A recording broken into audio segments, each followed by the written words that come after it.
সকাল ৯টা ১০ এজলাসে আসেন আপিল বিভাগের বেঞ্চের বিচারপতিরা। পরে বিচারপতি সুরেন্দ্র কুমার সিনহা সংক্ষিপ্ত রায় ঘোষণা করেন।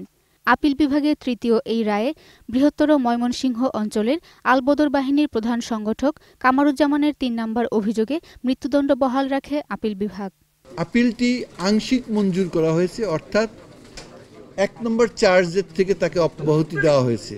ট্রাইব্যুনালের রায়ে ৩ ও ৪ নম্বর অভিযোগে মৃত্যুদণ্ড দেয়া হয়। তবে আপিলের চূড়ান্ত রায়ে ৩ নম্বর অভিযোগে সংখ্যাগরিষ্ঠতার ভিত্তিতে মৃত্যুদণ্ড দেয় আপিল বিভাগ।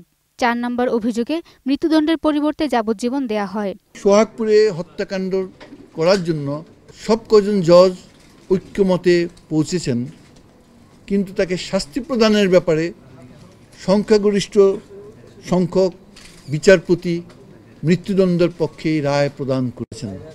রায়ের বিরুদ্ধে রিভিউ করা যাবে না বলে জানান রাষ্ট্রের প্রধান আইন কর্মকর্তা। এই রায়ের বিরুদ্ধে রিভিউর কোনো সুযোগ আছে বলে আমি মনে করি না। তার কারণ কাদের মোল্লার পক্ষ থেকে একটি রিভিউ পিটিশন দায়ের করা হয়েছিল, কিন্তু আমাদের দেশের সর্বোচ্চ আদালত আপিল বিভাগ সেই রিভিউ পিটিশন খারিজ করে দিয়েছে। এদিকে রায়কে প্রহসন উল্লেখ করে রিভিউ করা হবে বলে জানান কামারুজ্জামানের আইনজীবী। কাদের মোল্লা সাহেবের মামলা থেকে এটা প্রতিষ্ঠিত যে রিভিউ চলবে, তবে অন মেরিটে যদি রিভিউ অ্যালাউযোগ্য না হয় সেটা খারিজ হতেই পারে। আমরা রিভিউর জন্য যাচ্ছি, আমরা আমাদের আইনগত লড়াইয়ের শেষ পর্যন্ত আমরা যাব।